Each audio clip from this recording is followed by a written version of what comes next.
Hi, everyone. My name is Sarah Franklin, and it's my pleasure to welcome you to the 2021 Brooklyn Book Festival for a conversation with Mayukh Sen, Matthew Raiford, and Laurie Woolever. Before we begin, I want to let you know that books by these three authors can be purchased in the link below. So let's get started. First, I'd like to introduce our panelists. Mayukh Sen's first book, Tastemakers: 7 Immigrant Women Who Revolutionized Food in America, will be published this November. Mayukh is a James Beard and IACP award-winning writer and has written for numerous publications, and his work has been anthologized in 2 editions of the Best American Food Writing. He teaches food journalism at New York University and lives in Brooklyn. Matthew Raiford is a chef, certified ecological horticulturalist, veteran, owner of Gilead Farms, and author of the recently released Bress and Nyam. He grew up breaking the dirt and trading crookneck squash for sweet potatoes, raising hogs and chickens, and only going to the grocery store for sundries. Matthew was named a 2018 James Beard Award semifinalist and has been featured in the New York Times, Bon Appetit, Southern Living, and more. And Laurie Woolever, whose new book, Bourdain, the Definitive Oral Biography, is a writer and editor who spent nearly a decade assisting Anthony Bourdain. Together with Tony Bourdain, she co-authored Appetites, a cookbook, and New York Times #1 bestseller, World Travel, and Irreverent Guide. She's written about food and travel for many publications over the years, including the New York Times, GQ, Food and Wine, Lucky Peach, Savoir, Descent, Roads and Kingdoms, and others, and has worked as an editor at Art Culinaire and Wine Spectator. Welcome to all of you. I'm glad to be with you. Thank you. Yeah. Thank you for having me and us. Yes, definitely. So I've been spending a lot of time with these 3 books over the past week or so, and I have come to really love thinking about them in conversation with one another, both in terms of the subjects that they deal with, but also in their form, because they are 3 very different forms. So Mayukh, yours is a book of what we might call mini biographies or profiles, illuminating the lives and work of 7 immigrant women and 1 American-born woman who made significant impact on American food culture. Matthew, yours is a cookbook in form, and you use prose and recipes and photographs to tell the story of the place you grew up in and have returned to. And Laurie, your book is made up of many oral history interviews with many, many people woven together to tell the story of Tony Bourdain's life and work. So you're all trying to tell a story that you're a part of, which I think is really interesting, but that's bigger than you and your connection to it. And I'm wondering if each of you could speak a bit about why you approach the subjects of your respective books the way that you have. So in other words, if you could talk a bit about what you set out to do and why you use the particular form you've chosen to do it. And Mayukh, I wanted to start with you for this one. Yeah, totally. Let's see. So this book really grew out of a series of stories that I'd written early in my career. So for a bit of context, I've been a professional food writer for 5 years now. And a lot of the stories that I'd written early in my career were profiles, usually of women or people of color, queer people of color, queer women of color, etc., who I feel have not been sufficiently honored by the food establishment and the white food establishment. And so these mini biographies, as you say, were kind of an extension of those sorts of stories. That was just kind of the format that I was easiest. It was the register that was the most comfortable to me when I sold this book back in 2018. I was 26 back then, I believe. Yeah. So that was kind of the obvious answer. But in general, what this book kind of grew out of was a desire, I guess, or impulse to talk about immigration food and lend a bit more nuance to conversations within food media regarding immigrants and immigrant labor. I think that at least from my vantage point back then in 2017, 2018, when I first had the ideas for this book, I saw a lot of people who usually spoke about immigrants as kind of a sort of abstraction. I was always like, oh, immigrants get the job done, immigrants feed us, that kind of thing. That it was a talking point that felt so consumer focused and troubling to me because I'm the child of immigrants, and it just felt as though the humanity of immigrants is not actually being honored by a lot of these talking points from very high profile publications. So I felt as though the best way to resist that was to tell the stories of different immigrant women throughout American history. In the most granular way possible. I think that is the best way to kind of resist that easy liberal talking point. So that's kind of what kind of drew me to telling these stories in this way. Yeah. Matthew, how about you?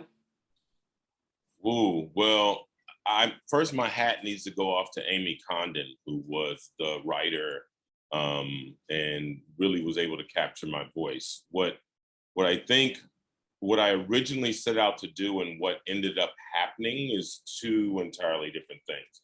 And as all of you know, whenever you're writing a book, there comes a point in time where you're like, nah, I know what, that's kind of how I started this, but that's not really the way I really want to go. And so I did want to write about being of Gullah Geechee descent, being of descent of enslaved Africans. I wanted to write about the fact that my dad was a baker by trade in the 50s and 60s, and how he had never seen a Black man or woman become an executive chef of any major establishment. And he did not learn how to read or write till he was 25, but was a baker. So he had, those baking is like such an exact science. And so I wanted to write about and make sure that I was able to put those things in. And also because I am a chef, I have like tons of cookbooks, like from like, I have like, an original Auguste Escoffier. Like I have like old cookbooks, right? And I would read, and I have read so many. And I've always been like, okay, but there's a little bit more to this, but there's no story in it. So I can't really extrapolate where that came from. I know why they did it, but I don't know why that person did it. And I said, I need to make sure that when I write this, that they understand why I'm either saying or doing it so that they can use it as their own oral history. And because most recipes are passed down orally and not written, being a compendium of like recipes is a new deal. It's not something that had always been in play for thousands of years. It's more like, baby, you need to put in this and this and this, and it should come out like this. But note, if you got the water from the creek over there, it's not gonna taste like the water from the creek over here. And so I kind of wanted to make sure that I was able to do that.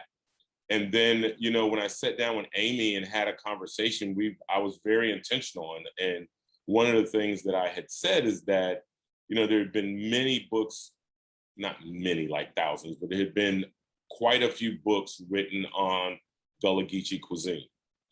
And however, there had not been one written from a Georgia coastline focus.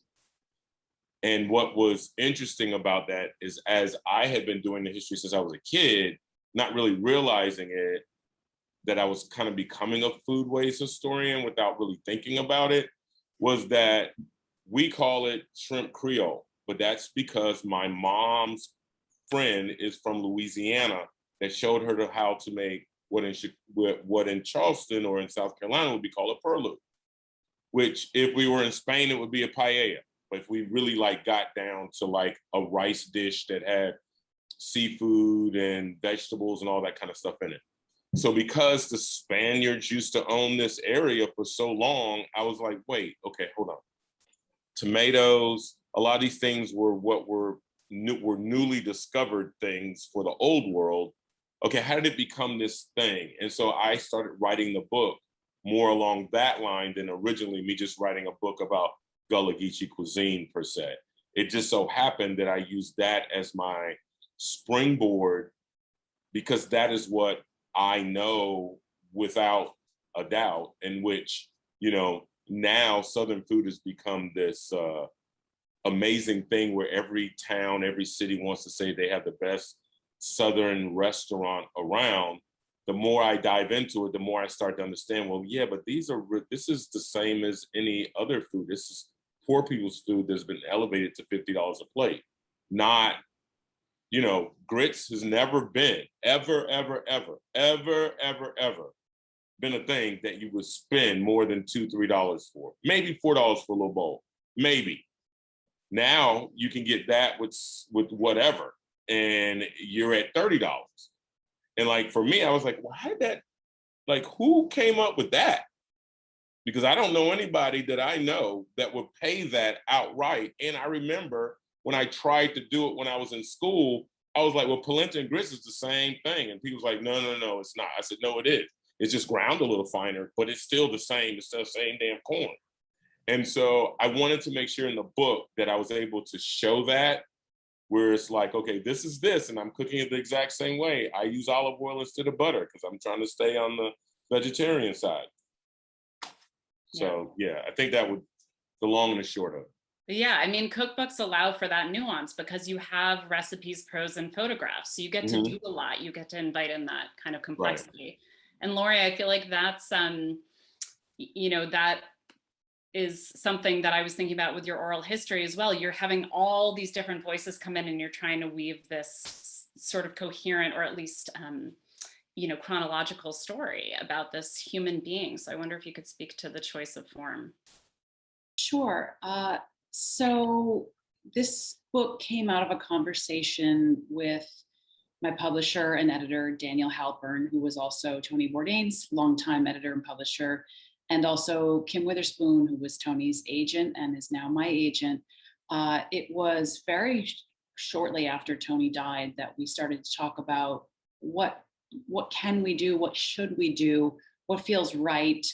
You know, we are the people who have worked closely with Tony for a long time, and we really want to make sure that whatever biography is written, and I believe that there will be subsequent biographies. I know a lot of people are interested in taking on this subject, but for us, we wanted it to be something that really reflected the way that Tony told stories and the way that he conducted his career as a television host, as a producer, as a writer, in large part after writing pretty much exclusively about himself and his world in restaurants. Once he got out into the wider world, he started asking questions of other people and sitting back and letting them answer and letting them tell their own stories. And so it seemed like a very good fit and reflection of Tony's style to do a biography in this way, to let close to 100 people tell their stories about Tony.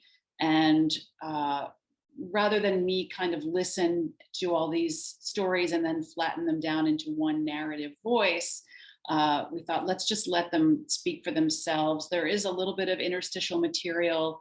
And of course, you know, I made a lot of decisions around what to include, the kinds of questions to ask, and who to include. But by and large, we really wanted people to be able to tell their own stories, just as people all around the world did when Tony and his crew would show up with their cameras. Yeah.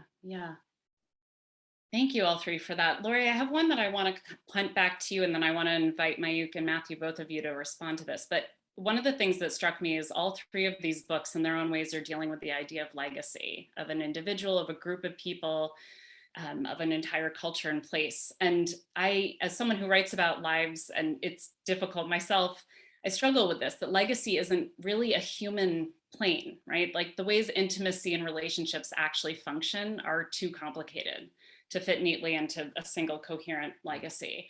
And stories of lives and cultures need to be messy, right? If they're going to be honest and feel true. And so, Laurie, I wonder if you could speak to that a little bit, because I think you're, of these three, the person who's most clearly dealing with the idea of legacy, with someone who had a public presence in such a tremendous way globally, and, you know, writing so quickly into a posthumous moment. Mm-hmm.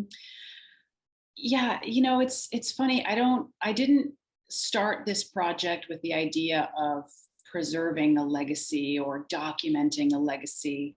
It really was more kind of base level, just a story or the stories, trying to get as close as I can to just documenting as much of who this person was as a human, while understanding that there are always things that you're not going to know. There are stories that, I mean, even now, I spoke with Joel Rose, who was Tony's friend from the 80s all the way through the end of his life. They were writing partners. Joel really encouraged Tony in his writing, and it was Joel's wife, Karen Rinaldi, who ended up publishing and editing Kitchen Confidential. So he was a huge figure in Tony's life. And I saw him last week, and he told me a story that was funny and was great. And he just had never occurred to him to share it for the book. And I just thought, oh my God, how many more of these things, how many more anecdotes or insights got left off, you know, for as rich as the book is. And I think that people will learn quite a bit about Tony from reading it, even if they were very immersed in his work and very conversant with his point of view. But it's always going to be an imperfect process. And I've, in as much as I've been trusted with such an important thing to do this book, I mean, important in the, you know, relative to the larger concerns of the world, it's not earth-shatteringly important, but Tony was important to a lot of people. He was certainly very important to me. I do bristle a little bit at being sort of the sole gatekeeper of his legacy, because I think that he was just a much larger person than I could. I just don't want to be the one person that's responsible for it. So that's sort of another reason why the oral biography form made a lot of sense. It was the shared responsibility for just documenting in more detail and more nuance who this person was. Mm. Matthew, how do you think about legacy in your work, in your book? You know, I think what I was also setting out to do is to get people to understand that people of African descent are not a monolith. They're not just one thing. It's not monolithic. It's a lot more to it than that. And that, you know, on the very first page, for me, it says the legacies in the soil. Because before we can ever get to anything on a plate, we have to kind of start there. So as a farmer, I started thinking about the food that was grown here and the sense of place of where I'm located on the Georgia coast, where, you know, it's 95 degrees and pure thunderstorms going on while we're having this conversation, and how that's totally different from where everyone else is located. And that, you know, this is great, but a couple more days of this, we're like, you know, we'll be at like 10 inches over the last couple of days and just rain, you know what I'm saying, over the last couple of weeks. That's a lot of water to be hitting the ground. So for me, when I started thinking about legacy, I look at it as an almanac, right? And like all the things that have happened year after year after year with little slight variations, right? And that's, to me, also is that legacy. And I really get what you're saying, Laurie, is like to be having the conversations with people, and then they come back and be like, oh, you know, it was this other thing, right? And so I kind of like look at that like when I was trying to learn how to make my Nana's sweet potato pie. My Nana has been known in this area for making these little bitty sweet potato pies that only take about 2, maybe 3 bites to eat. And I was trying to figure out how to carry on that legacy, or how to carry on that one recipe for her. And I had talked with her. I had made it a whole bunch of times. And it wasn't until the actual day, and there's a video of it, I've been trying to find it too, an actual day of me videotaping her and I in the kitchen actually making a sweet potato pie. And she says, oh, I forgot to tell you. What? Like, I asked you for the recipe. How did you forget to tell me? So all these years I've been making it, now you put this other little thing in there. So I think that that's also part of legacy, is that legacy is also partly lifelong learning, because there's always another story that can be added and another story that can be added. And all of a sudden you meet somebody else that saw the exact same thing happen at the exact same time, but they took it and received it differently. So I think that legacy is a much bigger thing than any of us telling our own original stories, because other people are looking at it also from different vantage points. And so I think that that's something that we always have to be open to, you know, that even though it's really funny, even though I've written Bress and Nyam now, as I go through not just interviews, but just like rereading some of the recipes, I'm like, oh, you know what? I should have told this part in the story. Yeah, that probably would get somebody if they were like in Denver trying to make the beer braid. I should have wrote that the altitude is going to change some of that. Da, da, da, da. maybe they should already know it, but so I think that there's those kinds of things that are always going to come around within our writing, especially when we're writing about a sense of place, a sense of a person, and a sense of people that came before us that are no longer living. So we're writing these stories and orally getting a lot of this information from somewhere else.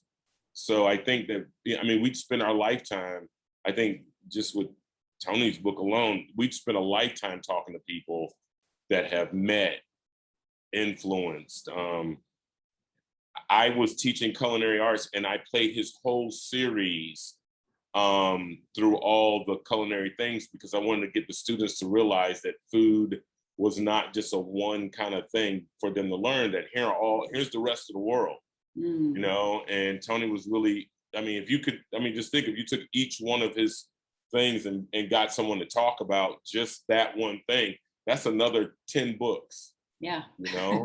You know, and in your case, when as I was reading through, I was like, okay, died in 1981. Okay, that was like 4 years before I graduated from high school.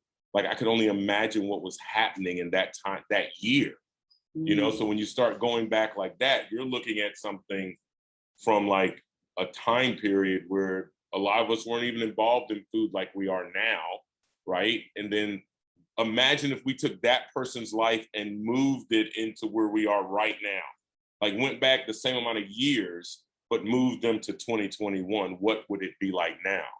And so I think that that's also another way that I look at the legacy portion of this, is like, what happened if Jupiter Gilliard was living today? That's so interesting, Matthew. And I feel like it speaks to maybe how Mayukh can help frame this too, because you're trying to do a very complicated thing where you're dealing with 8 actually legacies, 8 individual lives. And then you're trying to do a thing which is frame them in this particular contemporary moment. I mean, you're really trying to say, you may be meeting these women for the first time, and here's everything you need to know about them. And how do we think about this legacy as a whole right here, right now? Yeah. So how do you think about that? Super easy challenge, right? It was definitely so difficult, because I meant to say this earlier, but one of my intentions with writing this book was, I spoke to so many people. I reported these stories out, of course, and 5 of my, or I guess 6 of my technically 8 subjects were deceased. So I had to kind of spend time with their memoirs, et cetera. But I also reported out these stories, and I spoke to people who were in the professional orbit, friends, family members who were surviving, et cetera. Yet I didn't necessarily quote those people directly in the piece, because what I wanted to make sure the reader got when reading these chapters was just kind of a sense of how these women experienced, these different parts in their lives, as intimately as possible, the same intimacy that I felt when I was reading their memoirs, or, speaking to them directly when they, in the case of subjects who were alive, I want to preserve that for the reader in some way. And it gets really tricky then, that kind of format when you get to the legacy portion, because if I were writing an article for, whatever publication, like I usually write for, that portion of like the piece and the story would be pretty easy. I would just quote like 3 or 4 people who were like, oh yeah, this is what their legacy looks like. This is how this person influenced me, that kind of thing. But you can't really do that in this kind of book, and so it was very tricky. But one thing that I tried to keep in mind, and I was actually reminded of this when I was reading your book, Laurie, in the intro, you say how you wanted to, and this is a paraphrase, you want to resist any sort of like hagiographical impulse. I hope I pronounced that word right. That's like one of those words I pronounced correctly. But I want to do the same thing here because, like Sara said, a lot of my subjects in this book are maybe, culinary talents whom a lot of readers might not be familiar with, people whose names should be household names, but are not, but in telling those people's stories, you don't want to kind of overcorrect for some sort of perceived historical imbalance. You don't want to correct the historical record so much that you're just like, oh my goodness, this person was the best ever and they were just so great, and they should be as well known as Julia Child, that kind of thing. You want to kind of make sure you're being as even keeled and thorough as possible while still honoring the memories of these women. And that was a great challenge. But I think that what kind of unlocked some of, or at least like helped me work through some of these difficulties was through seeing these women and their contributions in some sort of continuum. The way in which I came to understand their legacies was by looking at who came after them, people who may have had the same country of origin, who also came to America and then, impacted the way that Americans saw, their, the cuisine of their homeland and that kind of thing. And I think that kind of just honors my overall impulse with this book, which is to, see American food as kind of the end product of collective labor rather than, just the work of like one extraordinary mind, like James Beard or Julia Child or something like that. So many talented people have impacted the way that we cook and eat today. So you just quoted yourself really beautifully, and you you quoted did I? you quoted a line that I had called up for a next question. So thank you for doing that for me. You're welcome. Because one of the things I actually really love is that despite the fact that Laurie and Matthew, your books could, in theory, be called single subject, culture books or biographies, both of you talk about a collective making of a thing, of a celebrity, of a culture, of a place. But Mayukh, you wrote this thing that I think is really, might invite a really interesting conversation here, which is grouping these women together allows readers to see the shaping of food in America as the endpoint of collective labor, not the work of any one extraordinary mind. And I was struck by how resonant this is as it sort of grinds again this old great man theory of how we talk about lives or cultures and how they get made and sort of the surface level detail. And how important it is to sort of historicize within that collective frame that allows for multi-vocal or multi-generational storytelling. And I'm wondering how you actually dealt with that, since you were dealing with individual lives. Was it a one-by-one process where you sort of did a deep dive into each life and then moved on to the next? Or were you kind of constantly learning from reporting on one life and then coming back to ask questions about another because of what you were learning about these different women? Yeah, that's a great question. I tried to kind of, take it piece by piece, story by story. So, in 2019, when I was writing the first draft of this book, what I would do is I would just spend weeks just reading one woman's memoir or, sifting through my many, hours of transcriptions with Julie Sani and Najmi Batmanglij were the two living subjects I've written about, so I would just kind of spend as much time as I could with those, their own words and getting to understand kind of their voices and how they wanted to present themselves to the world. And then I would kind of commit everything to the page. That was the foundation of each chapter. And then after that, I supplemented it with, things like cookbooks they had written and, whatever I could glean from those sorts of sources and everything, and articles that were written about them and how the press rendered them, et cetera. And then kind of the final layer was that legacy portion that we're talking about earlier, who followed them, who was kind of, who did they pass the torch on to and who's carrying it forward today, that kind of thing.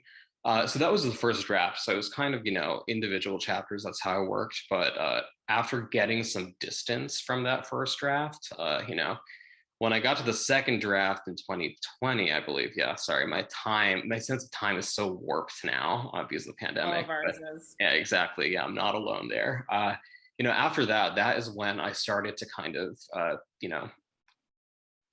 get each chapter to like talk to each other, and I saw different themes that were kind of recurring throughout, and I made sure to kind of, nod back to certain themes that have popped up in earlier chapters, everything like that, so that, this book did not just seem kind of like, a series of isolated, heartwarming stories of, 7 immigrant women plus Julia Child who impacted American food. Like I said earlier, these women all worked within this kind of continuum. And so making sure that that central narrative thread was present in each chapter was something that happened in the second draft. Yeah. Laurie or Matthew, where do you see the collective, the idea of like a collective making of a thing showing up in your own books? You know, oftentimes I talk about, this isn't directly dealing with cooking, but it's more about the farming end and how, I don't know if everyone's familiar with Squanto, the Indian from the Patuxent area that, indigenous folks that were here before us, that taught the Pilgrims how to plant corn with a fish head and an ear of corn. So that means they had been doing it for thousands of years before there was ever any Pilgrims on the land. But we are now today acting as though fish fertilizer is like the most amazing thing ever. Oh my God, you know, and I'm like, wait, this was something that was taught when I was in school, and I'm 54. So, and it was taught when my daddy was in school, he's 78. So we keep going, like this is a story that has been being taught. But instead of us like carrying it all the way through to where we are today and having a conversation about it, I think that that's where we sometimes end up missing what's been happening, how things have always been happening. There have been a lot of people that have come before us that have done some amazing things that just didn't have a voice. And so for me, I was in the same way of me trying to give Squanto the voice when I make our compost on our farm and use fish scraps instead of just manure, is me also saying that when we're trying to encapsulate something that came before us, we have to give homage to all the things that came and were part of that, right? So there were people that that influenced 8 women. Like I would love to also hear, like who were the influenced 8 women to become the amazing cooks that they became. Could you imagine if the story was just taken, or could even be taken one step in?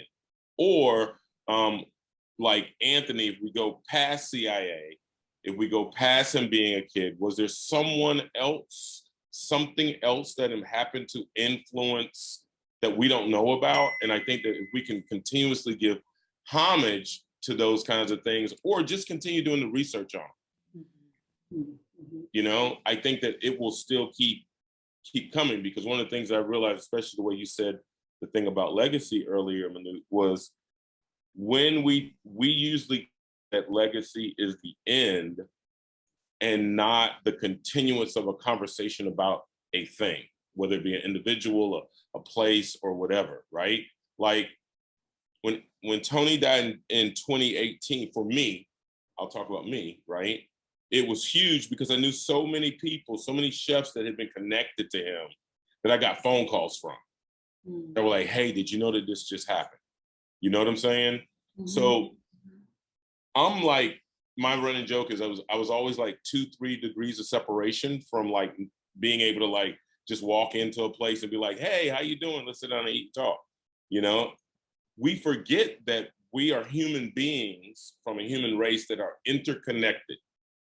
And if we were to take that interconnectedness and look at how all of those different little things, that how we're interconnected on things, and go back to some of that oral history that was put out there way before to figure out what got us where we are today, I think that is where I see.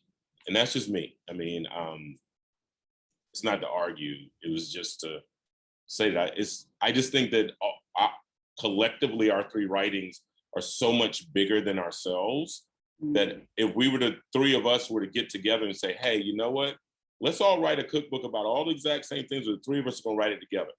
I think people would be like, okay, that's an 800,000 page book. We've never printed that thing out before. You know what I'm saying? Because we would go back to our original books and find more things to extrapolate and put in. Hope that answers that. Yeah. Laurie, what about you? Well, I mean, there's sort of the obvious collective nature of the way that the book came together, right? So many interviews, so many people contributing their stories and their memories. For me, it was hugely helpful in the process of grieving this death to be able to spend time with people. Some people whom I knew and had professional relationships with because of Tony, many people whom I had never met, some of whom I didn't even know existed. They just hadn't ever come up in my work with Tony. So personally speaking, it was, really fulfilling and really, really helpful process just to conduct these interviews, meet people, reminisce, ask questions. And then as far as, the myth and legacy of Tony being a collective thing, it absolutely is. I never had a chance to meet either one of his parents. I did interview his mom in the fall of 2018. She died in January of 2020.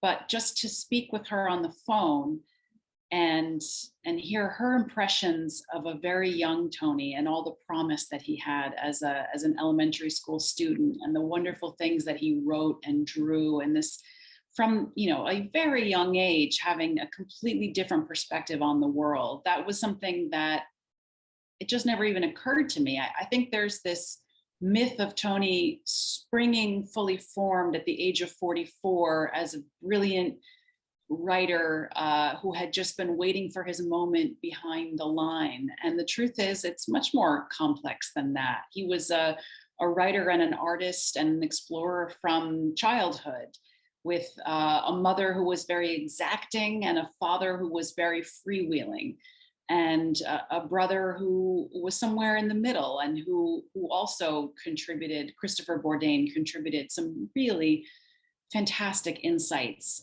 into who Tony was and how he lived his life before he became property of the public imagination. So I think, and there are a million examples of that in the book, of any one person being a collective expression of all of the influences: family, friends, education, socioeconomic status, geography, all of these things really impressing themselves upon them. And in Tony's case, making someone whose work resonated with lots of different people with lots of different points of view. Yeah, absolutely. I want to take a moment to sort of deal with the subject specifically of each of your books, because I know in the case, Laurie and Mayukh, of your books, they're forthcoming and there's a lot of excitement. And Matthew, your book has already had a long tail and is growing in popularity. So I want to give a moment to sort of deepen a little bit. And Laurie, I wanted to start with you, just as we're talking about this notion of the collective making of a man and of a legacy and a history. There were a few things from the interviews that really struck me as I was thinking about how I have conceived of Tony. I think we all have an idea of him, our own mythology of him. You can't escape his influence if you're in the food world. It's impossible. And so this one comes from a childhood friend who said his talent was that he made everything sound better than he made everything sound better than it really was. He made you want to be there. Another was an early kitchen colleague who was talking about his awareness of being a show-up guy rather than a genius cook, and said he might have been arrogant, but he did not live in a world without mirrors. He was aware, which I thought was so striking. And then the third was a writer who profiled him in the New Yorker, I think in 2017, who had gone back into his early writing archival material and noticed that in his 20s, he said he was brash and casual, but actually is super needy and wants affirmation. All those things I didn't associate with Tony, but he was that guy. And I found that as I got to the end of your book, a lot of that came full circle. Those characteristics, all of those show up again. And I'm wondering, sort of in your introduction, you talk about feeling like you knew Tony quite well. You spent a lot of time in his midst over your own career. And I wonder, as I was finding myself recalibrating my mythology of him as I read your book, how has your own mythology of him been recalibrated across this sort of incredibly broad, granular interview process? Yeah, I've said it a number of times, and I'll say it again here, that even though I thought I knew Tony very, very well, or that I knew everything about him, every single one of the interviews that I conducted, I learned something new about him: a story, an anecdote, a certain observation of character, a certain part of his deep history that I just wasn't aware of. He was so charismatic and so adept at kind of carving out his own myth and curating his own image that it was very easy to just believe in that version of it wholeheartedly and forget about the sort of sanding down that happens when a person is creating their own image. So one thing that I actually found very comforting was that I was never sure whether Tony was just always a little bit on edge and a little bit on the back foot with me, that maybe he didn't feel 100% comfortable, or you always felt that he had one foot out the door and he wanted a meeting to be as quick and efficient as possible. And I never really knew whether that was because there was something about me that made him uncomfortable, or that he just couldn't quite relax. And in talking to people, some quite high profile people like Nigella Lawson and Anderson Cooper, who had that same experience with Tony, that they really loved him and that there was a warmth and there was a genuine friendship and connection, but that they too observed this kind of slight uneasiness and slight awkwardness, and a sense that he was always on his way someplace else. So it was really interesting, and in some ways sort of ego gratifying for me to realize that it wasn't that I was weird, around him. It was that was just the fundamental nature of who he was. He was most comfortable and most secure in places like a kitchen, or among a tight crew of television producers and directors and cameramen, where he could really kind of relax and feel like he was on the pirate ship, and maybe he was even leading the pirate ship. Mm-hmm. But all the rest of the time out in the world, where he had to just have one-on-one interactions, he was kind of a socially awkward, shy guy. And the more people from all parts of his life that expressed that to me, that became clear to me, that was as fundamentally who he was as the sort of swaggering modern day Marlboro man that he also was, but also was in part achieved through the magic of editing and television, and being able to sit and write something really swaggering and confident and brash, while still being this ultimately very shy person. That's really interesting. I mean, I think at some point someone was quoted as saying he was always hidden in plain sight. And I feel like that did a lot for me sort of reorient my thinking about the way that he moved through the world, with quite a lot of insecurity and also curiosity, that those two things were really held for him always. I think it's part of what made him so magnetic as a presence for a lot of people, is that he had both of those things. Mayukh, I have a question for you, because one of the things I love most about your writing is you always go to the political place, which is something that Tony did a lot more in his late career as well. And I think a lot of people were drawn to him anew because he was going to kind of go there. There's a large section of Laurie's book that's dedicated to that real change in tone.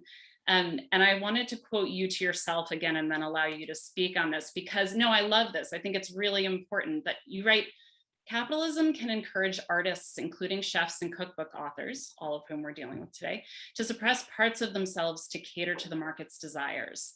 I started to see this book as a critique of capitalism, how it devalues labor to the point where it makes people into products, longevity in American memory contingent on your ability to sell yourself.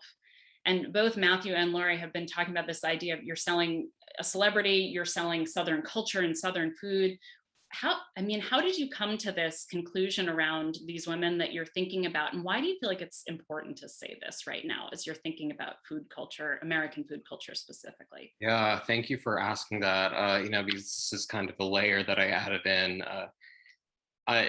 in like the final draft stage. And I hope it's not too embarrassing to admit that it had a lot to do with just what I was feeling throughout 2020. I had been a professional food writer for 4 years by that point. And, partly because of COVID and partly just because of, all the upheaval and chaos. And I don't want to say noise because so much of it was so productive, but all the necessary changes that were occurring in food media last year made me kind of withdraw from public life in some way. I produced a lot less last year because I want to just kind of focus my energies on this book. I was helping take care of my mother, who is a senior citizen, widow who lives alone. I had other things that I was doing, but as I was kind of moving through 2020, just focusing on the book and not writing a ton or being a very public person, I started to ask myself, like, have people forgotten that I exist, just because I'm not producing anything, or, I'm not producing too much, like what's going on here, because I saw all these people just, kind of catapult to fame last year, people in kind of my age bracket and generation of food writers, let's say, and I sort of stopped myself whenever I got anxious about that stuff. And I was like, no, your self-worth should not be based on, your ability to produce in some way. You need to take care of other things. You need to take care of yourself, in an industry that is not always going to be very hospitable or accommodating to people like you, So 2020 was a lot of soul searching just in terms of kind of my 4 years in food media, all of the kind of racism, homophobia, whatever I had experienced, and how I dealt with all that stuff. And I started to kind of put words to it as I was writing the final draft of this book, and I was like, oh, I think capitalism is one of those ills that is responsible for a lot of the problems and issues that I had faced over time. And the reason why I applied it to this book is because it's going to sound so pretentious, so I'm really sorry in advance, but you know how like some actors say that, there's always a bit of themselves, in each role that they play, or at least some actors say that. I tried to kind of approach the book in the similar way, where I was like, for me to actually access the inner lives of these women and bring them out and bring them forth to the page, I had to kind of start to see parts of myself, and I think that this was like that struggle that I'm talking about, being a creative person under capitalism or whatever, is something that was a through line in each of the stories of each of these women I wrote about, and so that's why I was like, oh, okay, this makes a lot of sense as a sort of guiding principle. And also the short answer is that I was raised as kind of an anti-capitalist. My late father was a socialist, so I wanted to make sure I was honoring those politics in some way. So yeah.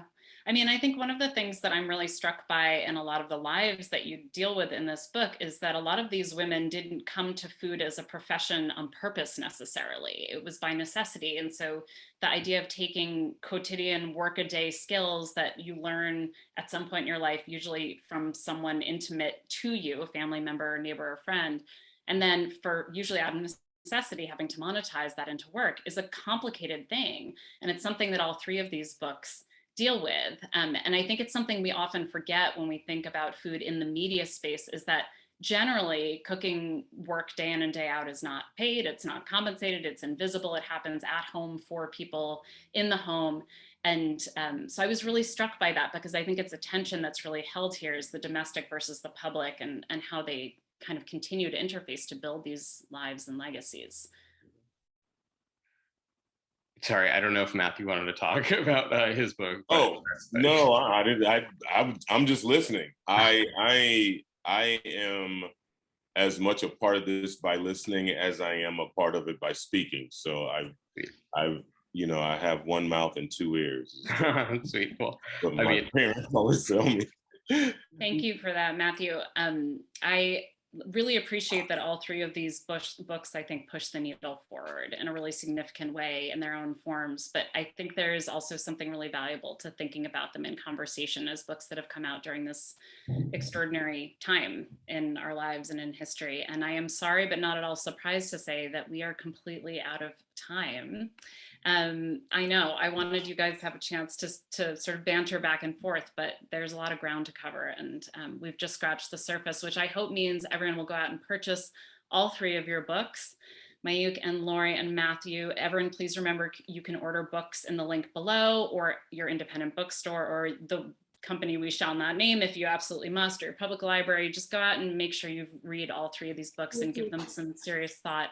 And I want to thank the Brooklyn Book Festival for having us. This is the 16th year of this program, and it is free to all, which is a really extraordinary thing. And especially now that it's being broadcast, it's accessible to people outside of the New York City area. So I think this is one of those wonderful things that's come of the Zoom era, is people from all over the world get to tap into these events and hear you guys all speak. So I want to thank you all and wish everyone a good night.